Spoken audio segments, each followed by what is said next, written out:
வணக்கம். நான் வணக்கம் சொல்கிறத வச்சு நீங்கள் என்ன கண்டுபிடிச்சிருப்பீங்க? இப்போது தமிழ் பாடம் நம்ம ரொம்ப பேசாமல் தமிழ் பாடத்துக்குள்ளே போயிடலாமா இன்றைக்கி? சரி வாங்க. நம்ம உயிர்மெய் எழுத்துக்கள் பார்த்துட்ருக்கோம் இல்லையா? உயிர்மெய் எழுத்துக்கள் சென்ற வாரம் உயிர்மெய் எழுத்துக்களில் ஈ வரிசையில் செவ்வாய்க்கிழமையும் சரி வியாழக்கிழமையும் சரி அந்த ஈ வரிசையில் இருக்கக்கூடிய வார்த்தைகள் சிலதை நம்ம பார்த்தோம் இல்லையா? அதே மாதிரி இந்த வாரம் நம்ம ஊ வரிசையில் இருக்கிற எழுத்துக்கள் உயிர்மெய் எழுத்துக்களை பார்க்கலாம். இன்றைக்கி கொஞ்சம் எழுத்துக்கள் பார்க்கலாம், வியாழக்கிழமை கொஞ்சம் எழுத்துக்கள் பார்க்கலாம். சரியா? வாங்க. இப்போது நான் உங்களுக்கு இதை சொல்லி கொடுக்கும்போது என் கூட சேர்ந்து நான் சொன்னதுக்கப்புறம் நீங்கள் சொன்னீங்க அப்படின்னா உங்களுக்கு சுலபமாக இருக்கும், கற்றுக்கிறதுக்கும் சுலபமாக வந்துடும். நான் என்ன பண்ணுறேன், உங்களுக்கு ஒன்று சொல்லி கொடுத்துட்டு நீங்கள் திருப்பி சொல்கிறதுக்காக நான் உங்களுக்கு கொஞ்சம் நேரம் தரேன். நீங்கள் திருப்பி சொல்லுங்கள். எல்லாம் சொல்லி முடிச்சுட்டு நம்ம சேர்ந்து ஒரு தடவை சொல்லி பார்க்கலாம். சரியா? வாங்க ஆரம்பிக்கலாமா? சரி. இக்கு ப்ளஸ் ஊ கூ.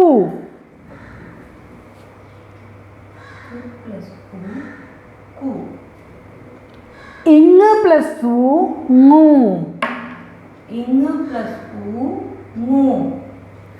इच प्लस ऊ चू. इच प्लस ऊ चू. इंज प्लस ऊ न्यू. इंज प्लस न्यू ऊ न्यू. इंज प्लस ऊ न्यू. इंज प्लस ऊ न्यू. इट प्लस ऊ टू. इट प्लस ऊ टू. इन प्लस ऊ नू. इन प्लस ऊ नू. इत प्लस ऊ तू. इत प्लस ऊ तू. इंद प्लस ऊ नू. इंद प्लस ऊ नू. इप प्लस ऊ पू. इप प्लस ऊ पू. சரியா? இன்றைக்கி நம்ம இது வரைக்கும் கற்றுக்கலாம். இப்போது நீங்கள் எப்படி உயிர்மெய் எழுத்துக்கள் வரதுன்னு பார்த்தீங்க. இப்போ இந்த உயிர்மெய் எழுத்துக்களையுமே நான் ஒரு தடவை சொல்லித்தரேன், என் கூட சேர்ந்து சொல்லுங்கள். சரிங்களா? எனக்கு அப்புறம் சொல்லுமா, அப்புறம் நம்ம சேர்ந்து சொல்லலாம். கூ கூ. மூ மூ. சூ சூ.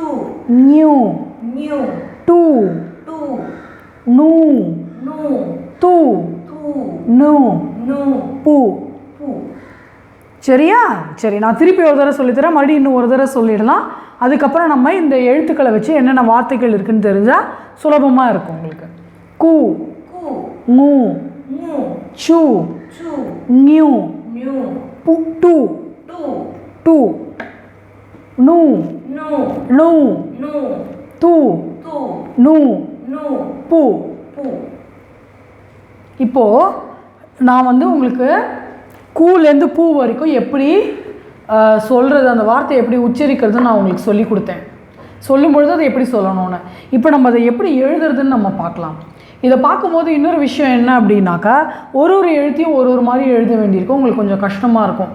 அதனால் வியாழக்கிழமையே நம்ம இதையே திருப்பி பார்க்கலாம். ஒன்றும் ஆகலை, பயப்படாதீங்க, சரிஞ்சிடுச்சு, அவ்வளோதான். சரி, இப்போ நம்ம இதை ஒரு எழுத்தையும் ஒரு மாதிரி எழுதுகிற மாதிரி இருக்கும். அது எப்படி எழுதணும்னு சொல்கிறேன். ஒரு எழுத்து எழுதிட்டு அதுக்கான வார்த்தைகளும் நான் உங்களுக்கு சொல்கிறேன். கொஞ்சம் சுலபமாக இருக்கும், நீங்கள் எழுதி பாருங்கள். சரியா?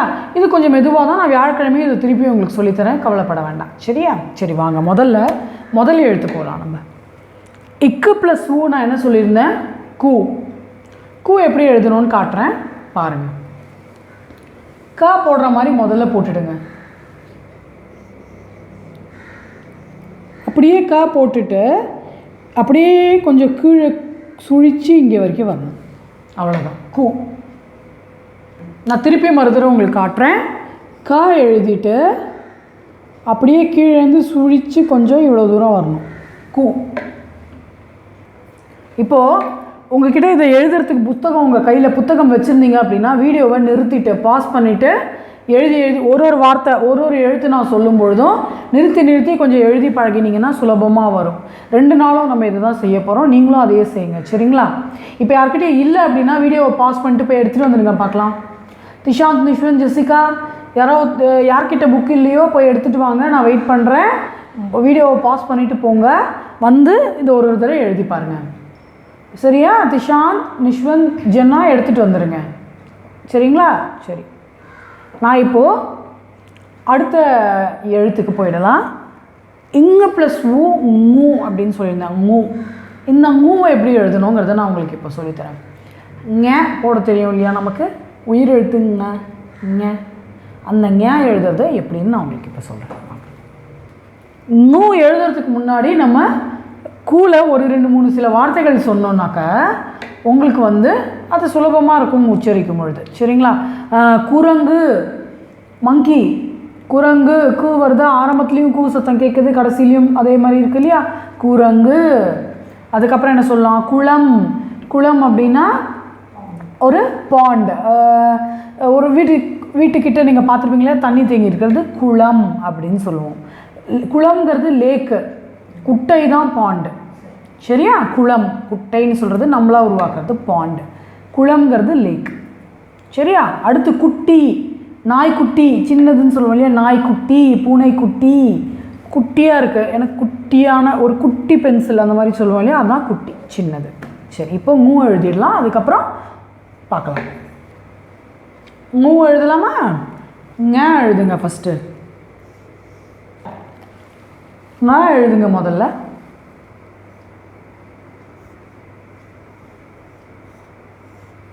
இது ஞ. இப்போ ஞ எழுதுறோம் இல்லையா? ஞ எழுதும்போது எப்படி மூ எழுதுறதுன்னு நான் சொல்கிறேன். முதல்ல ஞ எழுதிட்டு அப்படியே கீழே ஒரு கோடு போட்டிங்கன்னா மூ. நான் திருப்பி எழுத சொல்லித்தரேன். ஞ எழுதிட்டு கீழே ஒரு கோடு போடணும். சொல்கிறேன் பாருங்கள். நான் எழுதுறத கவனமாக பாருங்கள், வீடியோவை நிறுத்திட்டு திருப்பி எழுதுங்க.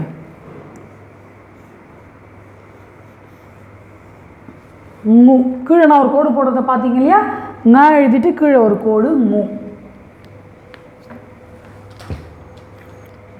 மூ, மூல தனியாக வார்த்தைகள்னு ஒன்றும் கிடையாது. சரியா? இப்போ நான் கூல குரங்குன்னு சொல்லும் பொழுது மூ அப்படிங்கிறது நம்ம பேசும்போது ஏதாவது இழுத்து, பேச்சு வழக்கில் இழுத்து பேசும்போது வரக்கூடியது. சரியா? சரி, மூ. அடுத்த வார்த்தை போயிடலாம். அடுத்து என்ன சொன்னேன்?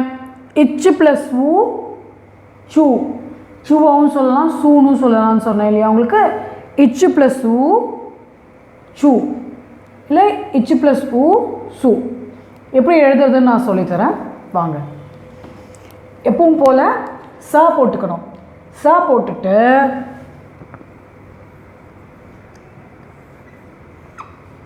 கீழே ஒரு கோடு போட்டிங்கன்னா சு. சரியா? சா போட்டுட்டு கீழே ஒரு கோடு இழுத்தா சு. நான் திருப்பி எழுதி காட்டுறேன். ச போட்டுட்டு கீழே ஒரு கோடு போட்டால் சூ. சூவில் என்ன சொல்லலாம்? இப்போ ரொம்ப நவராத்திரி டைமில் நமக்கு ரொம்ப கிடைக்கக்கூடிய தின்பண்டம் என்ன? சுண்டல். சுண்டல். அப்புறம் என்ன சொல்லலாம்? காசு. காசு. காசுன்னா பைசா. பைசாவை நம்ம என்ன சொல்லுவோம்? காசு. இன்னொன்று சொல்லுவோம் மாசு. மாசுன்னா என்ன தெரியுமா? தூசு, அழுக்கு. சரியா? அழுக்கு படிகிறதுலாம் நம்ம என்ன சொல்லுவோம்னா மாசு.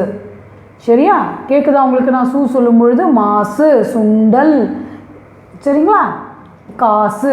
இப்போ நம்ம அடுத்த எழுத்துக்கு போயிடலாம். அடுத்து இஞ்சு. இஞ்சு ப்ளஸ் ஊ நியூ. நியூ, நியூன்னு சொல்லலாம், நியூன்னு இஞ்சு, இஞ்சு சொல்லுவோம் இல்லையா? நியூன்னு சொல்ல முடியாது, நியூ.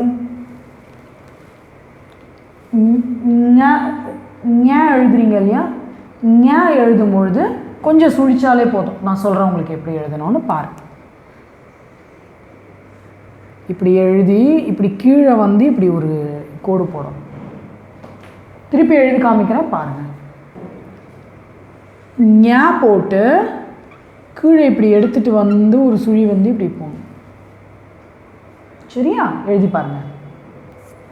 நியூலேயே ரொம்ப எழுத்துக்கள்லாம் கிடையாது. நம்ம சொல்லும்போது பேச்சு வழக்கில் வார்த்தைகள் உச்சரிக்கும் பொழுது வரும். ஆனால் வார்த்தைகள் உச்சரிக்கும் பொழுது வர சத்தம் இதுவாக இருக்கலாம், ஆனால் எழுதும் பொழுது அதோடைய ஸ்பெல்லிங் வேறையாக இருக்கும். சரியா?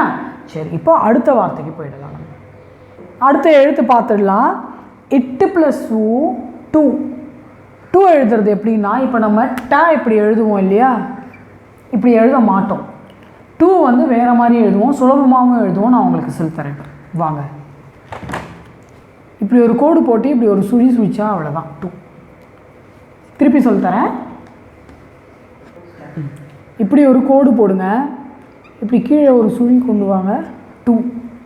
நான் திருப்பி இன்னும் ஒரே ஒரு தடவை உங்களுக்காக இதை சொல்லித்தரேன். இப்படி ஒரு கோடு போட்டு இங்கே கீழே வந்து சுழித்து மேலே வந்து பாதியில் நிறுத்தினா போதும், டூ. இப்போ டூவில் நம்ம வார்த்தைகள் பார்க்கலாம். டூ அப்படின்னு இங்கே இட்டு ப்ளஸ் ஊ டூன்னு சொல்லுவோம். ஆனால் அந்த எழுத்தை வந்து அந்த வார்த்தையில் வச்சு நம்ம உச்சரிக்கும் போது டூ அப்படின்னு சொல்லுவோம். சரியா? இப்போது கேக்கு நான் சொல்லியிருந்தேன் இல்லையா உங்களுக்கு, அதே மாதிரி தான். சரியா? டூ, டூவை வந்து டூன்னு சொல்லுவோம். இது இட்டு ப்ளஸ் ஊ டூ, ஆனால் டூன்னு சொல்லுவோம். வண்டு, வண்டு அப்படின்னு சொல்லும்போது டு சத்தம் தானே கேட்குது உங்களுக்கு, வந்துன்னு நான் சொல்லலை இல்லையா, வண்டு. அடுத்து நண்டு. வண்டுன்னா என்ன? ஹனி, ஹனி பீ, வண்டுன்னு சொல்லுவோம், ஹனி பீ. நண்டுன்னா கிராப், கிராபை வந்து நம்ம நண்டுன்னு சொல்லுவோம். அடுத்து என்ன சொல்லலாம்? பட்டு. பட்டுனா சில்க். பட்டில் வந்து ஷர்ட்ஸு, திஷாந்த் நிஷ்வந்த் நீங்கள் ஷர்ட் போட்டிருக்கலாம், ஜென்னா நீ வந்து பட்டில் பாவாடை போட்டிருப்பீ இல்லையா, பட்டு, சில்க், பட்டு. டு சத்தம் கேட்குதா? அங்கே பார்த்தீங்களா, அங்கே டு வருது. அதுதான் இதை வந்து இந்த வார்த்தைகள் எல்லாம் நீங்கள் பேச பேச பேச தான் உங்களுக்கு எந்த இடத்துல டூ போடணும், எங்கே டூ போடணும்னு தெரியும். பேசும்போதும் அதே தெரியும், படிக்கும்பொழுதும் தெரியும். இப்போ நான் நண்டு வண்டுன்னு சொல்லும்போது அந்த இடத்துல உங்களுக்கு டு இருக்குது, ஆனால் பட்டுன்னு சொல்லும்போது டு வருது இல்லையா? இந்த வார்த்தைகள் நிறைய நம்ம கற்றுக்க கற்றுக்க நமக்கு சுலபமாக வந்துடும். நம்ம அடுத்த எழுத்துக்கு போயிடலாம் வாங்க. அடுத்து ப்ளஸ் ஊ நூ, நூ. உச்சரிப்பு பார்த்து செய்யுங்க. நான் இப்போ இது எப்படி எழுதுறதுன்னு சொல்லித்தரேன். 3 சுழினா போட்டு அப்படியே கீழே வந்து கொஞ்சம் சுழித்து இப்படி ஒரு கோடு போடும். நியூக்கு எப்படி சொன்னனோ அதே மாதிரி இந்த இடத்துல இங்கே போடணும், நூ. திருப்பி மறுபடியும் ஒரு தடவை போடலாமா? வா. இன்னொரு முறை சுலபமாக சொல்லி கொடுத்துட்றேன், நீங்கள் அப்படியே போட்டு பாருங்கள்.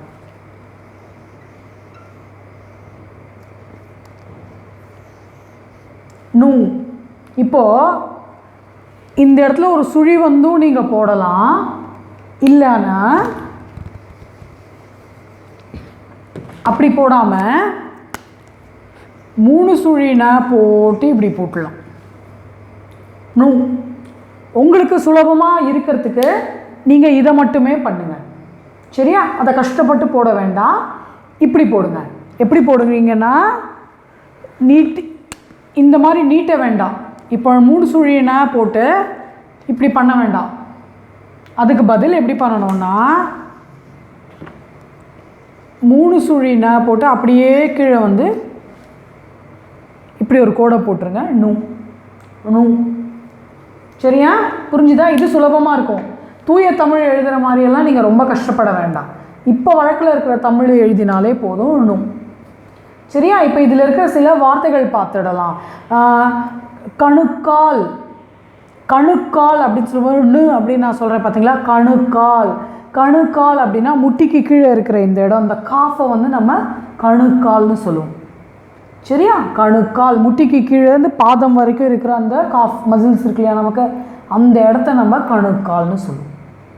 சரி, அடுத்து எண்ணும் அப்படின்னு சொல்லுவோம். எண்ணும், எண்ணும் அப்படின்னா அதையும் சேர்த்துக்கிறது. எண்ணா என்னன்னு சொல்லியிருந்தேன் உங்களுக்கு, நம்பர்ஸ். எண்ணும் நம்பர்ஸும் சேர்ந்து, நம்பர்ஸும் அதுவும் அதையும் கூட சேர்க்கணும், எண்ணும். சரியா? அடுத்து காணும், காணும் அதையும் பார்க்கும் பொழுது, அதையும் அதவும் கூட சேர்த்துக்கிறோம் நம்ம. காணும், நான் அதை பார்க்கும் பொழுது, காணும் நான் அதையும் பார்க்கும் பொழுது என்ன நடந்தது அப்படின்னு நம்ம அதுக்கு உபயோகப்படுத்தக்கூடிய வார்த்தை தான் இந்த வார்த்தை. வாங்க நம்ம அடுத்த எழுத்துக்கு போயிடலாம். அடுத்து இத்து ப்ளஸ் ஊ தூ. இத்து ப்ளஸ் ஊ தூ. தூ எழுதுறத நான் சுலபமாக சொல்லித்தரேன் பாருங்கள்.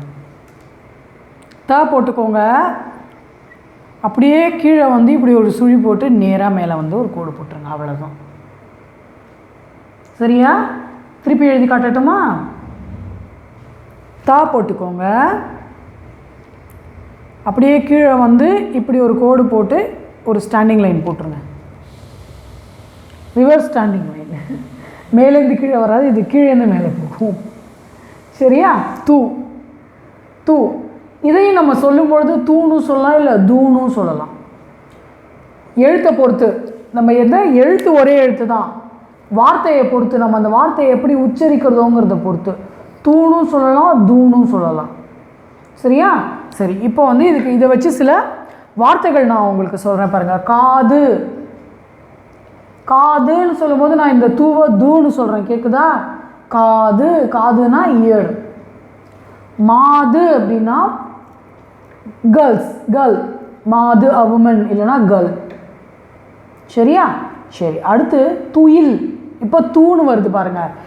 காது மாதுன்னு சொல்லும்போது தூன்னு கேட்ட இந்த எழுத்து, துயில்னு சொல்லும்போது தூன்னு கேட்குது. துயில்னா தூங்குறது, ஸ்லீப்.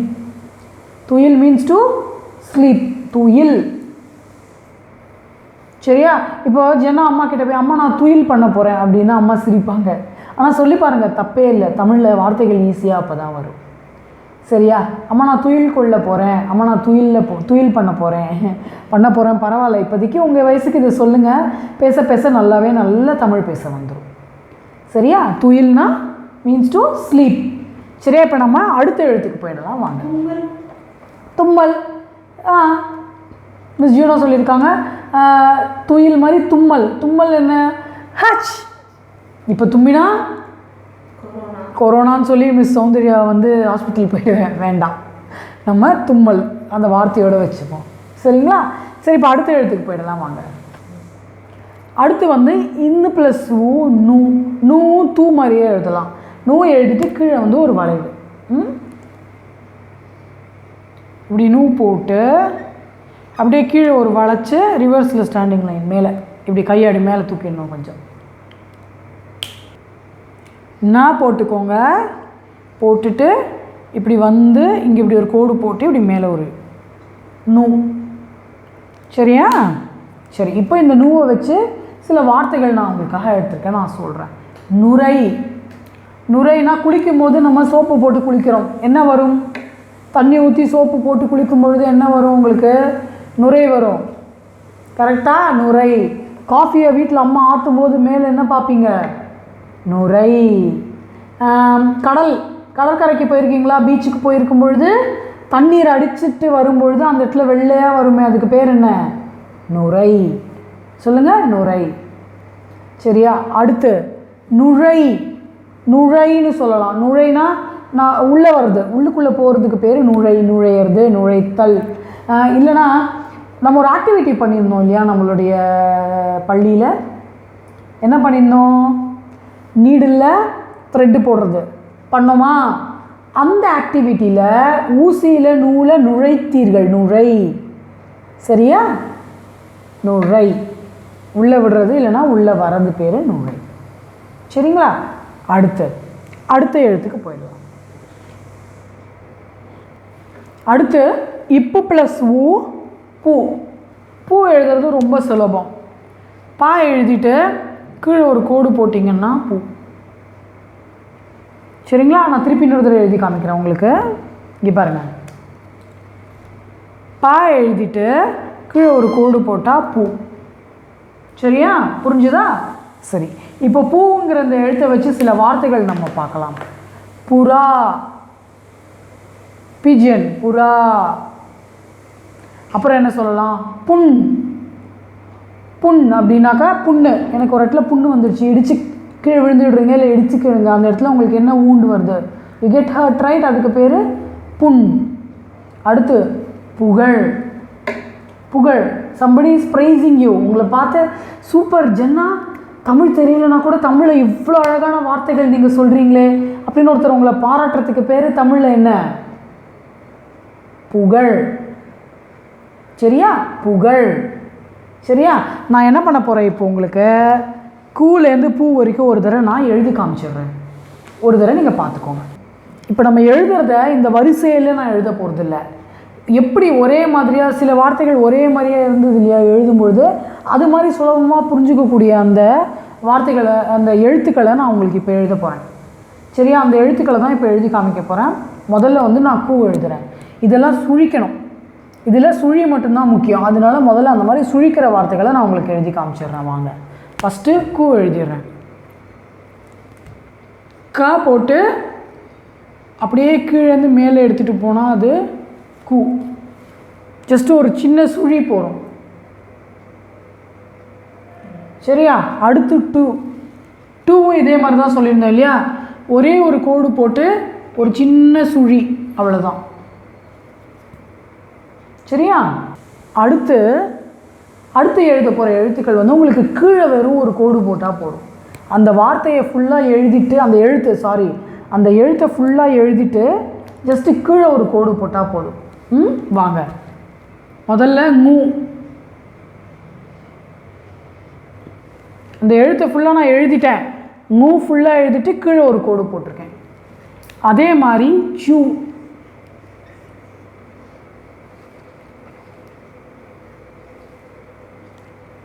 சூ எழுதிட்டு சா எழுதிட்டு கீழே ஒரு கோடு போட்டேன், சூ. அதே மாதிரி பா எழுதிட்டு கீழே ஒரு கோடு போட்டேன், பூ. மூ சூ பூ. சரியா? இப்போ அடுத்து என்ன, எப்படி சுழிக்கிற எழுத்துக்களை எப்படின்னு பார்க்கலாம். வாங்க. சரி, இப்போ வந்து சுழிக்கிற எழுத்துக்கள் எழுத போகிறோம் நம்ம. ஃபஸ்ட்டு மூ. நான் போட்டு அப்படியே கீழே வந்து இப்படி ஒரு கோடு மேலே போட்டு மூ. அடுத்து 3 சுழி நூ போட்டு அப்படியே இப்படி கீழே வந்து இப்படி ஒரு கோடு போட்டுடணும். இப்படி கீழேருந்து மேலே ஒரு எடுத்துகிட்டு வந்து இப்படி போடணும், நூ. அடுத்து த போட்டு இப்படி கீழே வந்து இந்த இடத்துல மேலே இப்படி ஒரு போடணும், தூ. அடுத்து நூ. ந போட்டு அப்படியே அதை கொஞ்சம் இழுத்துட்டு வந்து இப்படி மேலே போட்டு மேலே ஒரு கோடு. சரியா? உங்களுடைய பயிற்சி புத்தகத்தில் இங்கே கூலேருந்து பூ வரைக்கும் எழுதுறதுக்கு 2 இடம் கொடுத்துருக்காங்க. 2 தடவை எழுதி பார்க்கலாம். நான் என்ன பண்ண போகிறேன்னு சொன்னேன்னா, செவ்வாய் வியாழன் 2 நாளுமே நம்ம கூலேருந்து பூ இந்த வரிசையில் ஊ வரிசையில் கூலேருந்து பூ வரைக்கும் மட்டும்தான் நம்ம பார்க்க போகிறோம். அதனால இன்றைக்கி நீங்கள் இது 2 எழுதி பழகிடுங்க, தப்பில்லை. அதுக்கப்புறம் என்ன பண்ணுறீங்க, தனியாக ஸ்லேட்டில் அடுத்த வாரமும் நான் சொல்லி கொடுக்குறேன். அப்போ நீங்கள் ஸ்லேட்லேயும் எழுதி பழகலாம். இது கூலேருந்து பூ வரைக்கும் நீங்கள் சுலபமாக எழுத கற்றுக்கணும். சரிங்களா? சரி, எழுதும்போது கூன்னு மட்டும் எழுதக்கூடாது. குரங்கு, குளம், மாசு, தூசு, சரிங்களா, பட்டு, அந்த மாதிரிலாம் நீங்கள் சொல்லிகிட்டே எழுதணும். சரியா? நான் இன்னொரு வீடியோவில் உங்களை சந்திக்கிறேன். வியாழக்கிழமையும் திருப்பி இதுவே உங்களுக்கு நான் சொல்லித்தரேன். சரிங்களா? அது வரைக்கும் பாய்.